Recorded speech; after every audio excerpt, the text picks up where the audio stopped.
கர்த்தர் அவருடைய வாசத்தலத்தை நமக்கு நடுவில் இன்னைக்கு நிலைநிறுத்துகிறவராயிருக்கிறார். எத்தனை பேர் ஆமென் சொல்ல போறீங்க?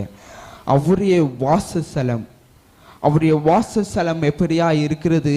அவருடைய வாசஸ்தலத்தில் உட்பிரவேசிக்கிற ஒவ்வொருத்தரையும் வாழ்வும் ஒரு உயர்த்தப்பட்ட வாழ்வாய் இருக்கிறது.